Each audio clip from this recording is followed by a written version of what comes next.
Oh, there it is. There it is. Hello everyone and welcome to Action RPG. I'm your host Aaron, and for today's video we're headed to the world of Last Epoch once again. And what do I have for you today? I've got the Falconer skills and the entire passive tree. I woke up this morning to literally 6,000 messages from people saying, hey, have you seen all the images that were shown this morning?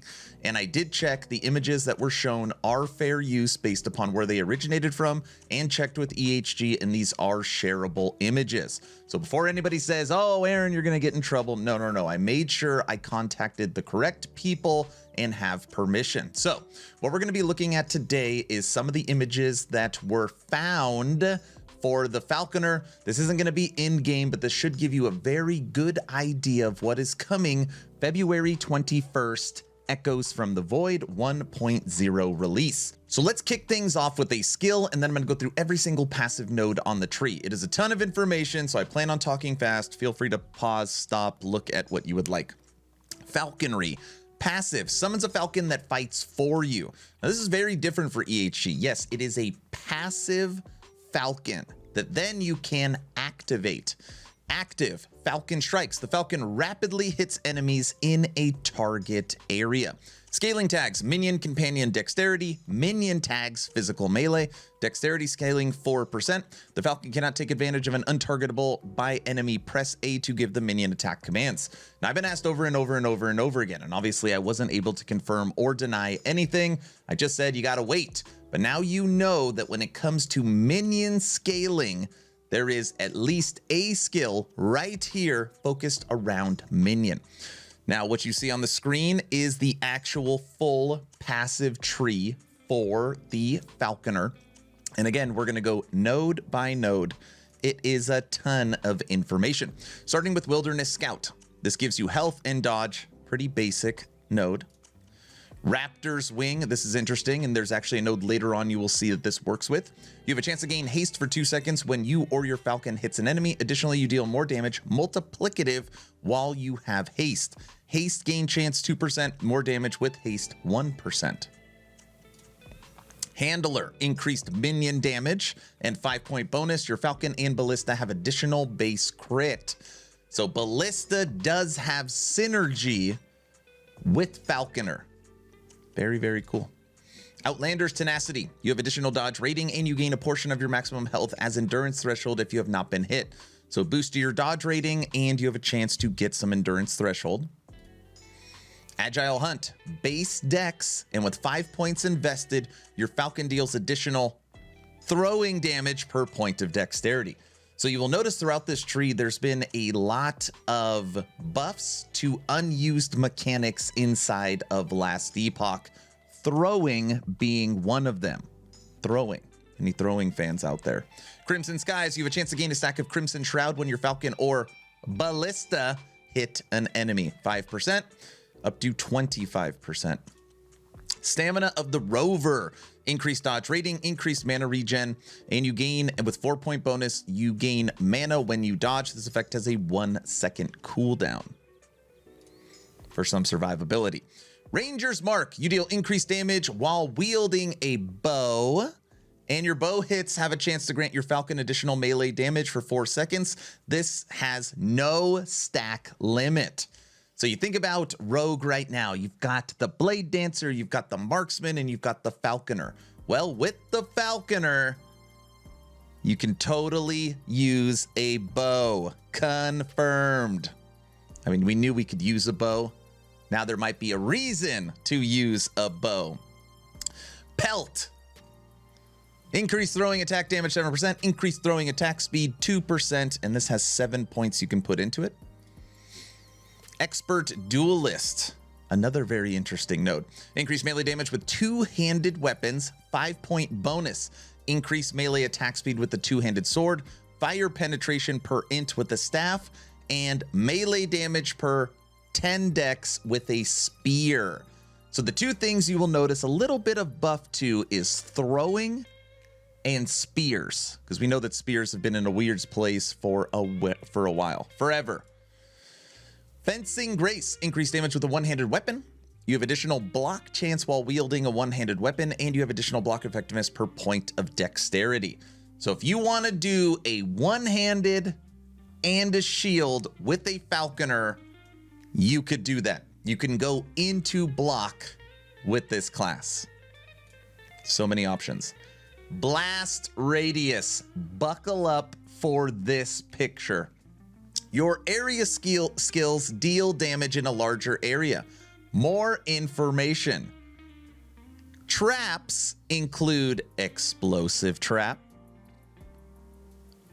net trap, and acid trap. Increased area for area skills, 5%. 3-point bonus. You gain mana when one of your decoys detonate. You gain mana when one of your traps detonate. Confirmed, released, traps are coming to the Falconer. Wowzers. Hurl. Throwing damage +2. Your Falcon gains a portion of your added throwing damage as added melee and throwing damage. And I know there's some throwing fans out there. We've been waiting for throwing for a while. Sharpest point. You deal increased damage and have additional chance to bleed while wielding a spear. Increased damage with the spear, increased bleed chance with the spear. You have increased attack speed with flurry while using a spear. You have increased range with puncture while using a spear. 30% attack speed, 30% range with puncture. See, spear and throwing. Deflect and weave. You have additional block and block. You have additional block and a chance to receive a glancing blow. Additionally, you regain health whenever you block or receive a glancing blow. Glancing blow and block chance 1%. Health on block, glancing blow 3 per point. And with 5 points allocated, you could transfer that block chance to glancing blow. So if you're like, nah, I don't want to go block, but I have some block, you could transfer that all to glancing blow. Fade, coordinated fade. When you gain a certain ability on your bar, you gain a 3 stacks of Silver Shroud. This effect has a 10-second cooldown. Health and ability left to right. Yes, that does say left to right. Evasion tactics, just straight boost to your survivability. Dex 1 point, increased armor 2%, increased dodge rating 2%. Final souvenir, you have additional dodge rating and you have now chance to drop caltrops around you when you dodge and there's an enemy within 4 meters around you. Yes, confirmed. Caltrops coming to the Falconer. This effect has a 2-second cooldown, dodge rating 10 points, chance to throw caltrops on dodge 5%. Connection, intuitive connection. Falcon Strikes and Dive Bomb are now instant cast. Additionally, Falcon Strikes and Dive Bomb have a longer cooldown.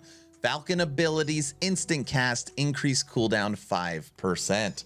So yes, a couple of skills coming to the Falconer.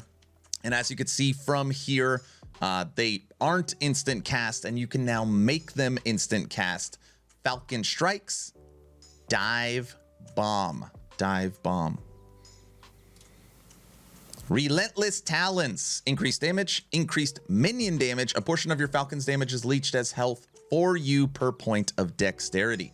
So your Falcon, who's passively attacking and you have them actively attacking, that minion will now leach health to you. This is great for survivability. Tetragram, increased throwing damage. 6 points. Your caltrops from all sources apply 3 stacks of frailty. So now your caltrops will grant frailty. Needle-like precision. Increased crit strike chance. Increased minion crit strike. Increased critical strike multiplier. Increased minion critical strike multiplier. Sky Assassin. Increased damage over time. 5-point bonus. A portion of your chance to bleed and poison on hit is applied to your Falcon. And you notice this is a theme, that you can transfer some of your abilities, damage, attributes to your Falcon, and kind of vice versa, how your Falcon can do things for you, including leech life back. Poise, glancing blow chance 2%. 5-point bonus. Your chance to receive a glancing blow is doubled if you have not been hit recently. And especially if you transfer your block into glancing blow, it is possible to get that number very, very high. Expendency. Haste on you has increased effect, and you gain haste for a short duration whenever you use a potion. Increased haste effect, haste duration, and 4-point bonus. You get an extra potion slot. And remember, with Raptor early on, you get a multiplicative bonus damage for haste, so you can kind of tie a few of these together. Feathers. You have additional armor per point of dexterity, and per armor per 2 dex, 1 point, 4-point bonus. You have increased armor for each time your falcon has hit an enemy recently, which is all the time, which really scales up. Strike their flank. Increased damage, increased slow duration, 3-point bonus. You deal more damage multiplicative per stack of slow on the target. Finesse them. You regain health when you or your minions crit an enemy. You have additional critical strike avoidance, health gain on crit, and crit avoidance 5 points. Now, this bottom multiplier is really interesting. This bottom multiplier, or this bottom buff, is very interesting. Your minions gain additional critical strike multiplier per 2% of your uncapped critical strike avoidance. So your minions get a huge damage buff from you overcapping crit avoidance, which we know because you can get the huge crit avoidance from your blessing. Isn't hard to get that over 200 if you needed to, if not higher. Tailwind. You take less damage while moving. Additionally, you have increased movement speed and dodge rating. These effects are doubled if your falcon hit an enemy recently. Damage taken while moving, -1. Increased movement, 1%. Increased dodge rating, 1%. Double the effect with recent falcon hit. You're going to be quick. You're going to be fast. Some decent survivability here. So what did you learn from all of this? You now know some of Falconer's skills and abilities. You got to see the overall passive tree, so you should know the theming of the class and what it's all about. The question is, now that you know Falconer, and now that you've seen Warlock, which one are you leaning towards? Let me know your thoughts in the comment section below. I'm done. I will be live on Twitch later, Aaron Action RPG, and now we can talk Falconer and Warlock. Hopefully you were entertained or at least learned something. Aaron, out.